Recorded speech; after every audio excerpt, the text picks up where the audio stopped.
Good afternoon, everyone. Thanks for being here.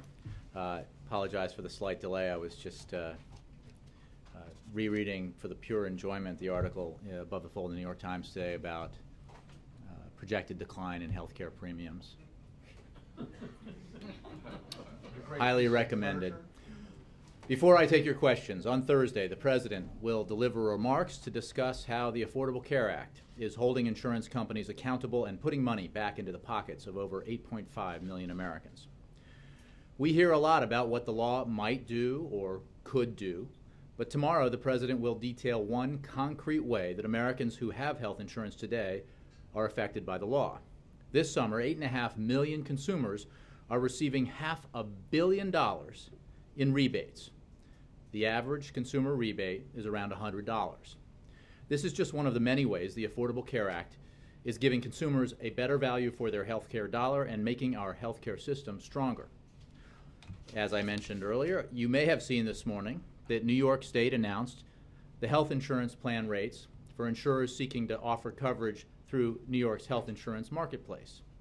Not only will new insurers be entering the market to offer plans to consumers, the cost for even the most comprehensive plans will be down by over 50%, according to the state. This is despite the fact that New York's healthcare costs are much higher than the national average. But this is in line with what we've seen in other states like California and Oregon. Competition and transparency in the marketplaces, plus the hard effort by those committed to making the law work, are leading to affordable, new, and better choices for families. I noticed in that article that, for example, an individual whose premium this year is $1,000 might see his or her premium drop in New York next year to $308. There is a particular poignancy to this story today because for the 38th, 39th, 40th time, I've lost count, I think they have too, the House of Representatives will be voting to repeal the Affordable Care Act today. In other words, they'll be voting through their measure to delay implementation of the individual mandate to keep those rates at $1,000 for the individual in New York rather than $308, to ensure that everyone out there who worries about whether they have or a family member has a pre-existing condition and whether or not they'll get health insurance coverage will continue to worry. That worry doesn't exist now because of the Affordable Care Act, but if Republicans in the House had their way, Americans could worry again about that prospect. So they go about the business again of trying to overturn a law that is providing enormous benefits and, as we've seen again, will provide even more benefits to the American people. We're going about the business of implementing a law that provides those benefits. And with that, I will take your questions. Next. Thanks, Jay. On the Senate deal on nominees, is the President 100% happy with this? I mean, there's still the prospect that future nominees could get held up. He's still having a problem getting through some of his judicial nominees. Does he wish there would have been more to prevent those kind of holdups in the future? The President believes that Senator Reid did an excellent job in the manner in which he approached this problem and the manner in which he worked with his colleagues to resolve it. Let's look at the end result. All of the President's nominees will be confirmed according to the agreement.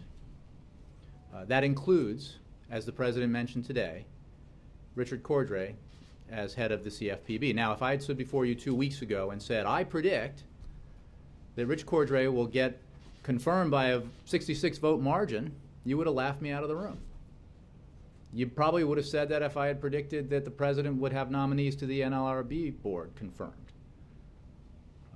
And perhaps if I had said that about his EPA and Labor Department nominees. This is a good development, and it achieves what the President has long sought, which is that his qualified nominees be considered and confirmed efficiently by the Senate.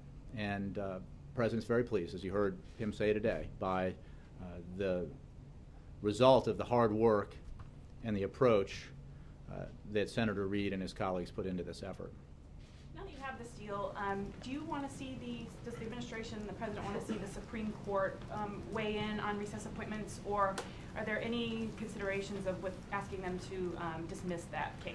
Well, I would refer you to the Department of Justice, but I would say that the question of whether any president should retain the ability that has been enjoyed by presidents for over a century to make recess appointments is one that is still at issue. And our views on this have not changed.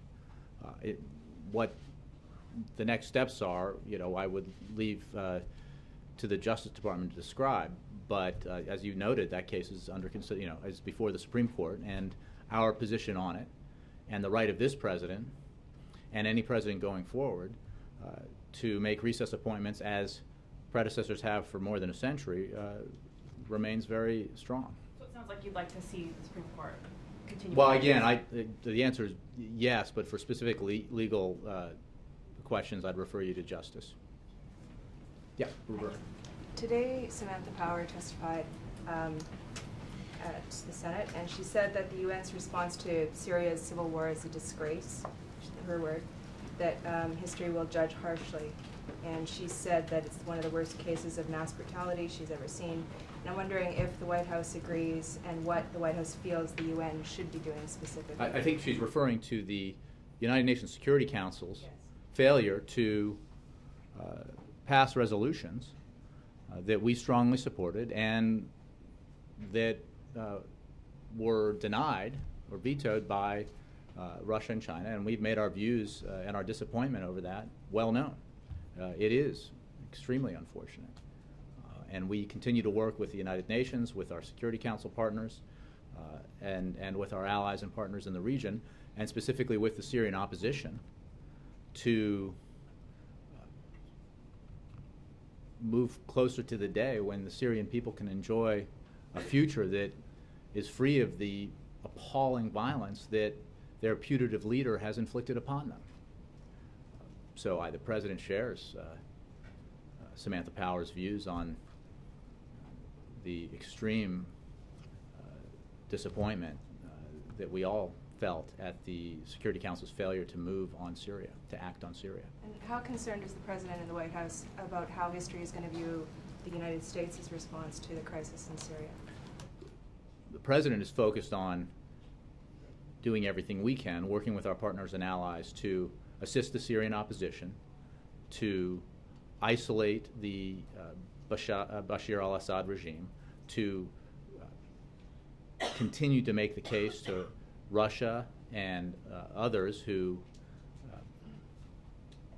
are in the extreme minority when it comes to the views that we have about and the world has about Assad, to help bring about the day when the Syrian people can enjoy a future free of the atrocious bloodshed that Assad has inflicted and continues to inflict upon the Syrian people. So our focus is on ramping up our aid to the Syrian opposition, working with our allies and partners and the Syrian opposition to strengthen the opposition in its resistance to Assad, and to push forward towards a negotiated settlement that leads to the transition away from Assad that is essential for Syria's future. Can you give us any indication of how the ramping up of that aid is going? Has the White House and Congress, have you worked through the issues that were there on that? Again, as I've said in the past, we continue to consult closely with Congress on matters related to our Syria assistance. We are ramping up assistance. We can't provide details about the timeline or logistics of delivery for every type of assistance, but the provision of assistance continues. Dan. Thank you. What kind of pressure is being applied on Russia now to try and block Edward Snowden from getting asylum? We are engaged in conversations with the Russian government, as I said yesterday and have said in the past, about our view that Mr. Snowden should be expelled and returned to the United States, where he has been charged with serious felonies. And that is a conversation that's ongoing. I think everything, what we say to the Russians privately is what we say publicly about this matter, and what I've said here all week and in days previous to this week. And that is that it's while we don't have an extradition treaty with Russia, it is our view that there is substantial legal justification for him to be returned to the United States. He is not a human rights advocate or dissident. He's someone who has unquestionably disclosed classified information in an unauthorized manner, and who's, has in the view of the administration and the government, caused harm to our national security interests through that disclosure. Senator Lindsey Graham suggested that the U.S. should boycott the 2014 Olympics if Snowden does get asylum. What's the White House view on that? Well, our view is that we're continuing to work with the Russian government and other nations on this matter, and we hope to see Mr. Snowden return to the United States. So, well, I'm not going to engage in speculation about that, and the Olympics are a long way off. We believe that we have a strong case, and we have made that case to Russia. We share President Putin's views expressed again, that we don't want this matter to do harm to our bilateral relations. We have a very important and broad relationship with Russia that encompasses a great many areas of cooperation as well as some areas of disagreement. But it's a broad and important relationship, and we want to continue to see that relationship strengthen, and we share President Putin's views that this does not need to and should not do any harm to those relations. And one quick question on the economy. Unemployment is still, I think it's 7.6%. There's some surveys out there that show that while some jobs are being created, they're not the kinds of jobs that people can live on. What else can the president do over the remainder of his second term, or what does he plan to do to try and boost the sluggish economy? Well, that's an excellent question, and what we have seen, as you know, is 40 months, straight months, I believe, 40, Amy, is that correct, of positive private sector job creation. We've seen sustained economic growth, but the president is the first person to say that it is not enough, and we have substantially more work to do. And that is why we need, with Congress, to work towards achieving policies that help the economy to continue to grow and create jobs. And the president has put forward numerous proposals, and he hopes that the Congress will work with him to enact those proposals towards job creation and assisting, for example, on a specific matter. We've seen some strength in the housing market overall, and that has been positive in our recovery of late. One item that could would be of great benefit in furthering the expansion of the housing market and furthering its impact on positive impact on both job creation and economic growth would be to extend the ability to refinance to millions of more Americans, and we need Congress to work with us to do that. So far, Republicans in Congress have resisted that, but we believe it's the kind of thing that Democrats and Republicans can come together to achieve and produce the positive benefits for the economy and the American people. The same with investments in our infrastructure. You know, the broader facts here are that we are seeing our deficits decline at the fastest pace since demobilization after World War II. We see both in our projections and CBO projections continued deficit reduction. And while we need to take action to address our long-term, middle and long-term deficit and debt challenges, we also need to focus on what we can do to keep the economy growing by investing in areas like infrastructure and innovation and research and development and education that provide immediate benefits as well as employment, and also provide a long-term foundation for future economic growth. And that's what the president's economic agenda has always been about. And while, I mean, I'm an eager student of Dr. Alan Kruger, and I hear his economic briefs, and I can tell you the statistics are pretty remarkable when you look at this recovery and compare it to past recoveries. One thing that's startling to me is that in recent recoveries, including under President George W. Bush and certainly under President Reagan, but also under President Clinton, state and local governments have grown in employment during recoveries. Now, we have seen under this recovery a huge shedding of jobs in state and local governments, and a disproportionate share of that job loss has been in education. Now, you know the President has put forward for a long time proposals to return teachers to the classroom, which would reduce that job loss, would help the bottom line when it came to employment, and would also have the added benefit of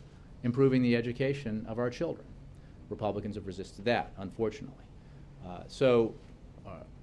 If we had the same kind of a similar dynamic when it came to state and local public employment that say happened under Ronald Reagan, I believe we'd have a full percentage point lower unemployment right now. So, and I can get those statistics for you. We need Congress to work with us to invest in our economy, to help it to continue to create jobs as we continue to bring down our deficit. And again, as I said earlier, we are experiencing the sharpest reduction in our deficits that we've seen since demobilization in World War II. John. Jay, just Dan, were you done? Sorry. Yeah, that's okay, fine. John. Just to follow up on the Olympics question. An Olympic boycott is not on the table here, is there? I didn't suggest it was. I mean, Well, I'm asking. I mean, isn't that kind of a? I mean, that's not. I think that we are in a situation where we're working with Russia to resolve this matter, and we hope that it will be resolved. And so I think speculation about what might happen if it's not resolved is certainly not helpful, because we're focused on having conversations with the Russian government about our views on this matter and about ways that we can use traditional law enforcement channels to resolve it so that Mr. Snowden is returned here to face the charges that have been brought against him and to enjoy all the rights and benefits accorded to defendants in this country under our legal system. The last time we had an Olympic boycott, the Soviets invaded Russia. This is. I'm sorry. Invaded. That would have been. That would have been. Actually, they did. Now some Russians believe they did. They but did. yeah. But I mean, this is not anywhere of that level. I mean, this is. I know you don't. Oh want yeah, to I engage in refer you to the speculation, senator but isn't this, who Yeah. sort of threw out that suggestion. We're focused on trying to resolve this matter in a way that is in the interest of the United States and in the interest of U.S.-Russian relations. So on healthcare, what can you say? How's the average American going to see the impacts as this law goes into effect? Continues to go into effect over the next year. I mean, what would you say? I mean, this situation in New York, you mentioned, I think it's like 17,000 people that are going to be directly affected by that. What would you say, broadly speaking? Well, no, I think you're misreading the story. I think there are 17,000 who currently buy insurance as individuals in New York. I think the potential is much higher because of the Affordable Care Act and the reduction in rates that is the competition in the marketplace is bringing about, according to New York State, and because of the subsidies that will be provided for those who cannot afford insurance. I mean, that's the central premise here. And the individual responsibility provision is so elemental to this because it is that provision which makes it possible for the marketplaces to work in a way that allows for us to assure Americans by law that if they have a pre-existing condition, they cannot be denied insurance. Think about how significant that is for families across the country. And recently, when discussing their goal of repealing Obamacare, Republican lawmakers were asked on Capitol Hill, well, what would you do if it were repealed on the matter of pre-existing conditions? And a Republican senator, conceded that they had no alternative proposal to deal with that. And I think that speaks volumes about the effort underway here, which is to refight old battles that have been fought. Congress passed the law. The President signed the law. The Supreme Court upheld the law, and we're about the business of implementing the law and making sure that it provides the benefits, the many benefits to the American people that they deserve. So I'm just asking. I don't want to go through all of that. Sure. Just a straight out thing. What should Americans be looking for? One of the fundamental facts about the Affordable Care Act is that for millions of Americans who get their insurance through their employer and are happy with their insurance will see no change, or certainly no substantial change. They may see a reduction in benefits because of the overall increase in competition. I mean, a reduction rather in costs because of the overall increase in competition. What's that? You would like to see that? I said there went the headline. Yeah. Yeah, sorry about that. No, obviously a reduction in costs, as we, as we've seen in different states as these marketplaces have become, gotten up and running. What is also the case is that millions of Americans who don't have insurance will have access to insurance for the first time.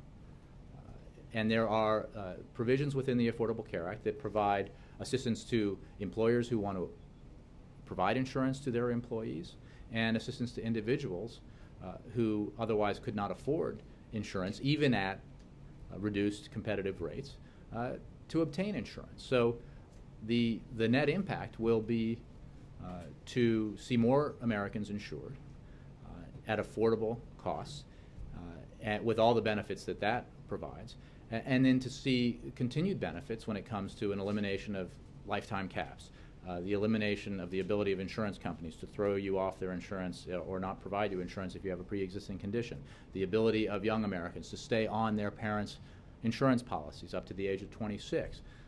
That's a constant problem that families have faced, a challenge they have faced when their children come of age, and because they're just starting out in the job market or are still getting education, they don't necessarily have access or easy access to insurance. Now they can stay on their parents' policies up through age 26.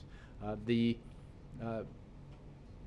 benefits that the President will talk about tomorrow, where refunds are being provided under the so-called medical loss ratio provision to millions of Americans, because the Affordable Care Act ensures that insurance companies are using the premiums that they collect substantially towards the benefits they provide.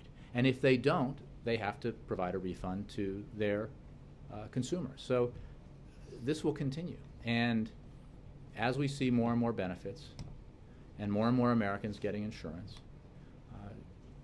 the net positive effect on our economy will be significant. And certainly it will increase the peace of mind for millions of Americans across the country. Do you expect public opinion to move with we're this? about the business of implementing the law. And I'm not going to predict how the public feels about it. I think that those Americans who have never, or at least recently, have not had the opportunity or ability to buy and afford insurance, who will have insurance, I'm sure will feel more secure when they have it. But we'll let public opinion and politics take care of itself. We'll implement the policy because we know that it's right for the American people. So let's go back to the Olympics. I mean, is it safe to say, based You guys on aren't what, jumping to a superficial headline, are based you? on what you have said so far, can we conclude that the President thinks it would be a bad idea to boycott the Olympics? Bill, come on. You guys are, what it is, you were talking about an event that is a year and a half away, right? Roughly, whenever the Olympics are. Is that right? When are they? Yeah, but just asking a plain 9 months? question. Okay. Does he But think it'd be a bad we, idea? this is, a lawmaker put it out there. We're not focused on that. We're focused on working with the Russians to bring about the return of Mr. Snowden to the United States. And we agree with President Putin that we do not want this issue to negatively affect our relationship with Russia, which is broad and important, So and where we boycott's see. a bad idea, right? Yeah, but it's it's not one that is an issue right now because we're engaged with the Russians and other governments in helping bring about a positive resolution to this matter. Is the U.S. upset with Cuba for sending missile parts apparently to North Korea? What can I tell you about that? I think as you heard from our colleagues at the State Department yesterday, the United States commends the actions that the government of Panama took in this case. And Panama, as you know, has a very important responsibility to ensure that the Panama Canal is utilized for safe and legal commerce, and has consistently shown that it takes that responsibility seriously. Panama is a close partner of the United States, and we will carefully consider any request for assistance. Efforts to determine exactly what was on the ship that you mentioned are ongoing, and it will take time to confirm all of the details. If it is said that they're sending missile parts to be refurbished. Well, again, there is an effort underway to determine exactly what was on the ship, and if it is determined that materials found on board the vessel violate UN sanctions, sanctions enforcement would be handled through a United Nations process. And if that eventuality presents itself, I'd refer you to the State Department and USUN for additional details and information on next steps. So you don't want to get involved in criticizing Cuba, it looks like. I think that we don't want to get ahead of a process that's underway to determine what exactly was on the ship. And then if it's determined that materials found on board that vessel violate sanctions, then the body that levied the sanctions, the United Nations, would handle enforcement matters. Yeah. Both you and the Attorney General have suggested that stand your ground laws may contribute to more violence and they prevent, called for a debate on that. What do you envision to be the means of that debate, and do you think the stand your ground laws should be tested in the Supreme Court? Well, the last part I leave to lawyers and experts in the field. The second, the beginning of the question, I think, answers itself. The discussion is underway. I would refer you to the Attorney General's remarks. I would refer you to an ongoing discussion underway about a specific state and its laws, but I think that the discussion, in the President's view, ought to be engaged in other states across the country, simply out of good sense, that the laws that we see on the books ought to be reviewed and examined with an eye towards whether or not they reduce the problem of gun violence or inadvertently make it worse. And I'm not passing judgment on any particular law. I'm simply saying, and echoing the President's views here, that we should certainly examine those laws and examine them with the goal in mind here, which is to reduce gun violence. But not examine them to see whether they pass constitutional muster? Again, I'm not a lawyer. I haven't seen that question asked with regards to the constitutionality. Perhaps you could address it to the Department of Justice. I think the issue is, are they effective? Do they have unintended consequences? And it's the President's views that the goal should be here to reduce gun violence so that we have fewer tragic deaths as a result of gun violence. On the Affordable Care Act, you put out a statement of administration policy yesterday on a couple of House bills, one of which would repeal the individual mandate or give the President the authority to do that. The other would give him the authority to repeal the employer mandate. You rejected them as a pair. Do you also reject them individually? In other words, the employer mandate, which the Treasury Department has put off for a year,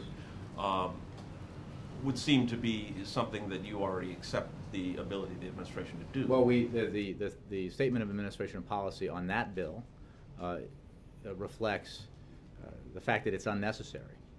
As we've made clear, and the Treasury Department has made clear, the authority to delay the deadline for the implementation of that provision is well grounded, and it is being brought into effect in the interest of accommodating the concerns of that relatively small percentage of businesses that would be affected by it. When it comes to the individual responsibility provision, I mean, that's just repealed by another name. The individual responsibility provision, as I said earlier, is essential to the fulfillment of healthcare reform in a way that ensures that those with pre-existing conditions cannot be denied insurance. I'll grant you that, but on the employer mandate, and I understand, but Wendell, let's some just... Republicans have challenged the Treasury Department's authority And in we've delaying this for a and year. the Would you Treasury not has- like have Congress's blessing for it? Essentially? There are a few things more cynical than House Republicans who have made it their mission in life to repeal the Affordable Care Act and deny the American people the benefits that they would receive from implementation of the Affordable Care Act, claiming that they are concerned about the delay of the implementation of a relatively small provision within the Affordable Care Act. You know that, I know that, everybody in this room knows it, everybody on the Hill knows it. Most of the American people understand that. And what it comes down to is that this repeated futile effort to repeal the Affordable Care Act exposes Republicans who are engaged in it rightfully to the charge that they would rather see Americans denied insurance. They would rather return to a situation where the insurance companies dictated whether or not you had insurance or got insurance if you had a pre-existing condition, whether or not you could be kicked off insurance if you exceeded an arbitrary cap. than what prevails now under the law of the land, which is the Affordable Care Act. And as I said earlier, when we saw on Capitol Hill, I'm sure a press conference called with the, I'm sure the desire to trumpet the need for repeal, and a Republican lawmaker had to admit that they had no suggestion for how to deal with Americans who have pre-existing conditions if their vision of repeal were to come true. And I just wonder what they say to the half of their constituents who have pre-existing conditions about their intent here, and who benefits from the potential fulfillment of their goal. So, absolutely the president would veto those bills because if they were ever to become law, it would be bad for the American people. Yes, Chris. Jay, thanks. The president yesterday met with a number of senators. They discussed student loans. What came out of that meeting specifically, and how close are they to getting a deal based on your estimation? The president believes, as we have long said, that there is no question that there is a compromise available on this issue, that the two sides are not that far apart, and we just need to get it done. And I think that's what the meeting was about. It was a bipartisan meeting, and the president hopes and expects that a resolution to this matter can be reached, because, as we've said, we cannot allow a situation where students who depend on these loans see their rates double, and we need to find a resolution that ensures that rates are kept low, and that a resolution that is retroactive so that the doubling of the rates that occurred on July 1st is reversed. And there is a way to achieve this. There's a way to do it that's deficit neutral. There's a way to do it that does not ask students to bear the burden of further deficit reduction. I've noted earlier that we have seen substantial deficit reduction, and there is more to be done on that, but substantial deficit reduction. And the comprehensive immigration reform, if Republicans were truly focused on ways to reduce the deficit that are also provide benefits to our overall economy and the American middle class, they ought to get about the business of passing immigration reform in the House, because, as the CBO said, the Senate bill would significantly reduce the deficit. Staying on student loans, does he expect there to be a deal before the August recess, before they break? He certainly hopes and expects that there will be a resolution to this very soon. And just to be clear, does he support the compromise that seems to be coming together that would peg rates to the 10-year Treasury notes with a cap? I think we're going to let the senators involved in this effort to get about the business of finding a resolution here that is acceptable to all sides and to the president. We think it's achievable, so I don't. We'll wait to see what is produced before we judge it. But obviously, the president is very concerned about this issue, and that's why he had the meeting. And one on Egypt, Jay. Secretary of State John Kerry said in an interview today that he's not going to rush to judgment about whether or not there was a military coup. You have said in comments this week that there's no timeline for determining whether or not there was a coup. So what specifically is the administration doing to try to come to a determination? We are continuing to work with the Egyptian transitional government to assist them in what they state is their goal, which is a return to a democratically elected civilian government. Does that help you determine whether or not there was a coup? It helps us determine what is the right course of action for the best interests of the United States and our national security, as well as the future of Egypt, which is broadly of interest to the United States and our national security. And as I've said before, and I've been quite candid about it, we will not act precipitously on this designation because we do not think it would be in our interest to do so. But we have made clear to the transitional authorities in Egypt that the way out of this crisis is through a quick return to a democratically elected civilian government and a government that is representative of all Egyptians and that is inclusive, that allows for the participation of all parties and individuals. That is the answer to a better future for Egypt. And what we saw, the demands of millions of Egyptians who went to the streets in protest of the Morsi government reflected their views that that government was not inclusive, that it was not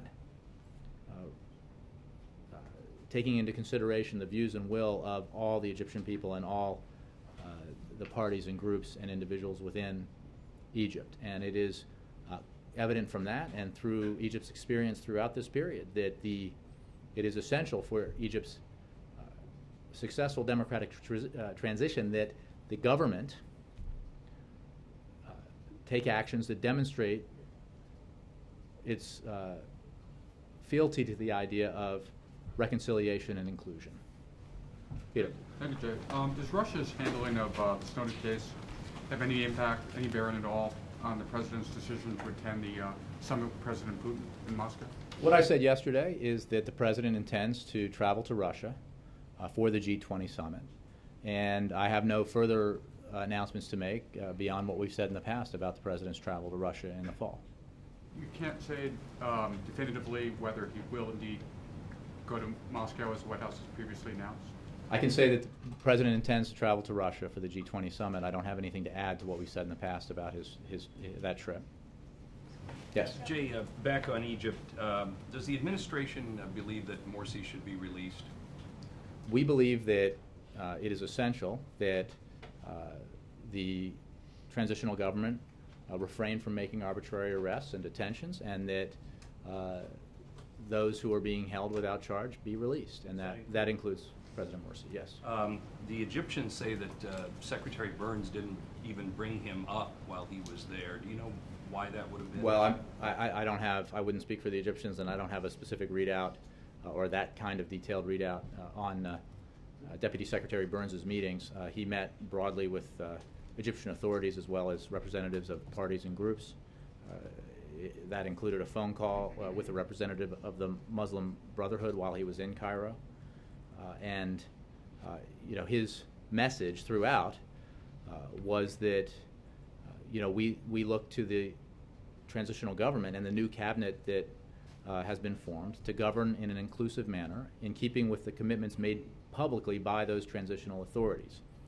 And it is our view that ensuring representation of all parties, groups, and sectors of society is also a way to address one of the main grievances voiced by, as I said, millions of Egyptians over the past several weeks. And we hope that the interim government will hasten the return of a democratically elected civilian government as soon as possible. And that was the message that Deputy Secretary Burns conveyed in his meetings in Cairo. Who does the U.S. recognize as the leader of Egypt right now? We are engaged with the interim authorities, the transitional authorities, and we are urging them to meet their own promise of returning Egypt to a civilian-led, democratically elected government as soon as possible.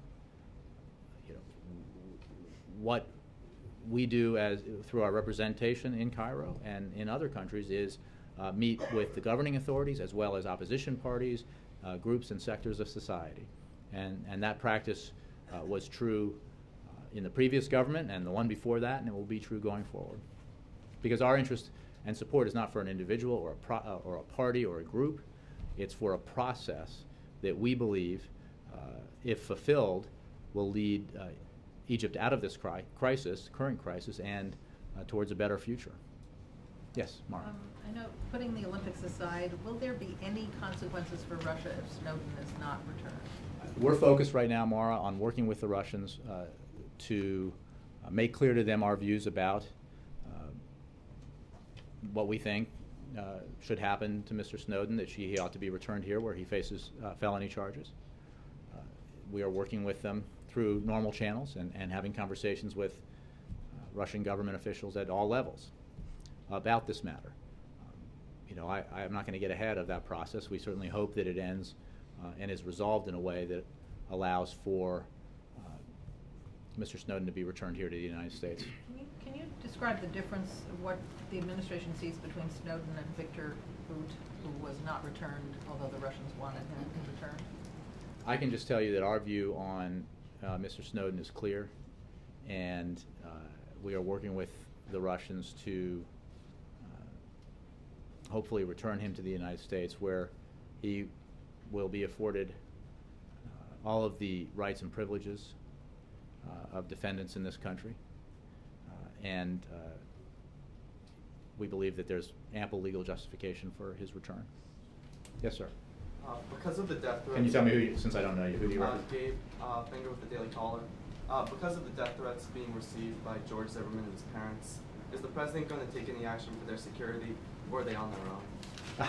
Well, I think I would refer you to Florida authorities. I'm not aware of that story, but you know, the president has called for, echoing the statements of Trayvon Martin's family, for calm reflection in the wake of the verdict, and that continues to be his position. He certainly would oppose any violence of any kind. So they're on their own? You can editorialize all you want, and I have no doubt that you will, but that is a ridiculous statement. Olivier. Jay, a couple on Syria. Are America's Gulf allies being as careful in arming the right Syrian rebels as the administration would like them to be? Yeah, we are working with our allies and partners on this incredibly important matter, and we have made clear our views that it is important to help build up the opposition, and especially those elements of the opposition that believe that Syria's future will be best served by a post-Assad government that is reflects the will of all the Syrian people, a government that reflects the civil liberties of the Syrian people, and that rejects terrorism. And that's the position we take, and it is a position we make clear to all of our partners and allies who are engaged in the effort of assisting the opposition. Why can't you detail any part of this military aid package? Is this a classified matter? Well, I certainly don't discuss classified matters from the podium, and I would simply say that the President made clear that it's his intention to increase our assistance to the Syrian Military Council, and I'm not going to get into a detailed accounting of the forms of that assistance, except to say that it's our view that it ought to be, in accordance with the President's policy, increased because of the brutality inflicted upon the Syrian people and the opposition directly by the Assad regime, with the assistance, notably, of Hezbollah and Iran. But why not? I mean, you keep saying you're not going to. I get that. But why aren't you? I mean, shouldn't Americans be allowed to judge this escalation of America's role in a pretty bloody civil war? I'm just not going to detail or catalog the specific forms of assistance, except to say that the President believes we ought to continue to ramp up that assistance. April. Jay, since the ACA was passed into law, are you finding that more Americans, or your stats about more Americans or less Americans are finding out more about the ACA because there was a learning curve or a communications curve at the very beginning? You know, we're focused on implementation, April, and I think that there are a lot of surveys and a lot of information out there. I think that most Americans who enjoy the benefits provided by the Affordable Care Act, whether it's a reduction in the cost of prescription drugs for seniors, or the ability of families to have their children up to the age of 26 stay on their parents' insurance policies, or those who have gotten rebate checks because of the provision within the Affordable Care Act that ensures that insurance companies spend a certain percentage of the premiums they receive from their consumers, and if they don't, they rebate the money to the consumers. Believe that those benefits are very worthy and helpful to them. We believe that as we move forward with implementation, more Americans will experience the benefits of the Affordable Care Act, including those millions of Americans who will have insurance for the first time because of the access provided to insurance and the affordability of that insurance that the Affordable Care Act gives those Americans. Follow up on that. As you said, you're focused on implementation, and that was even the case, I guess, at the very beginning. But many Americans just did not understand, particularly people who were in the insurance industry and the healthcare field, they didn't understand. But are you finding the more time has passed, the more people are understanding beyond implementation what you're saying the successes and benefits of? Again, I think you're asking sort of a public relations question, and our focus is on implementation of the law, and we believe that from the implementation of good policy that provides benefits to the American people, the awareness of those benefits will increase, and the positive impacts will be assessed by both specialists in the field as well as the general interest press, as we saw today in the reports about the expected drop in premiums in New York State, reflecting similar accounts that we've seen in states like Colorado and Oregon.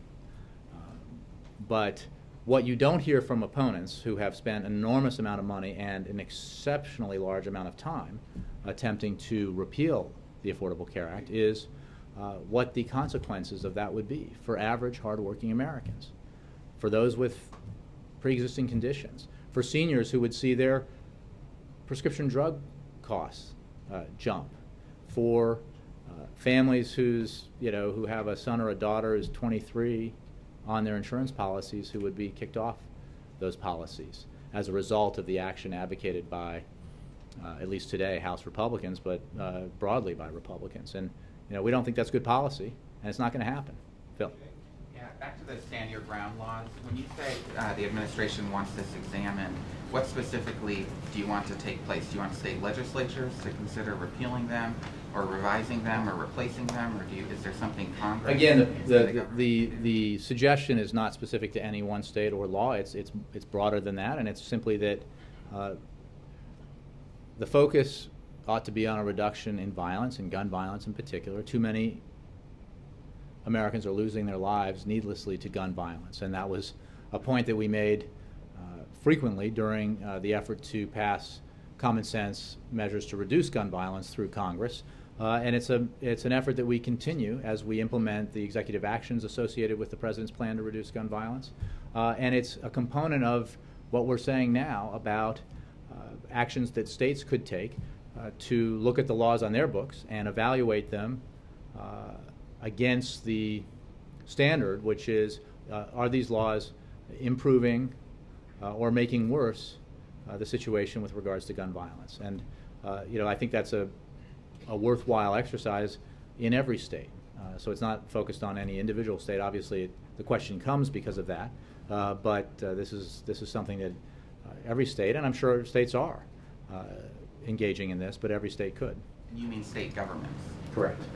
Thanks, Jay. These are state laws that I'm talking about. Sam, I did promise you one, yeah, and then Ann, and we'll end there. Yeah. Tomorrow, the House Oversight Committee is holding another hearing on the IRS's screening of conservative groups. It's been 2 months roughly since the report was released, and a lot has come out since then. Some Democrats are questioning whether the report was full. I'm wondering whether still believes that the report's findings are intolerable and inexcusable, and if not, how do they view what's happened in the past 2 months, the revelations around the screening process? Well, I think more information is better, and I think the revelations about the practices have been helpful in providing a fuller understanding of what took place. The President's interest is in ensuring that the tax laws enforced by the IRS are enforced in a nonpartisan way and fairly across the board, and that setting aside partisanship, which I think some of these revelations do, that our laws and the enforcement of them ought to be sensible and effective. So we believe, the President believes, that Danny Werfel is effectively going about the business of evaluating exactly what happened and what steps need to be taken to ensure that the processes there are improved. But I take your question, and I've seen some very interesting stories that cast some light, and I think might cause everyone here to reflect upon how this was viewed in the immediate aftermath of the breaking of the story.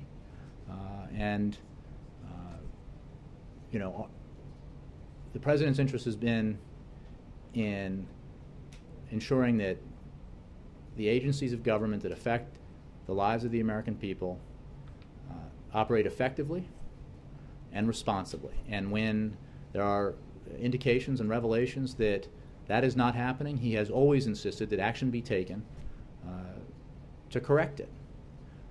And others try to make this about politics. Others issue conclusions before facts are known. And that's not helpful to the process. Didn't you issue a conclusion when you called the report's findings intolerable and The inexcusable? report's findings were. Now we're finding out more information. And what is important here is that we take remedial steps to ensure that, as Danny Werfel is doing, that the IRS functions effectively on behalf of all the American people. And last Very one. short clarification for your answer from Peter. When Might have been deliberately vague, so I'm not sure I can clarify. One month ago today, that Ben Rhodes briefed saying in advance of the G20 in St. Petersburg, there will be a bilateral summit between the U.S. and Russia in Moscow, so we will be going to Moscow before we go to St. Petersburg. Does that stand? I have no further announcents on our travel to Russia. The President intends to go to Russia in September. But you won't say Moscow I just have specifically. nothing else to say on it. Deliberately vague. That's for you to decide. Thanks, everybody.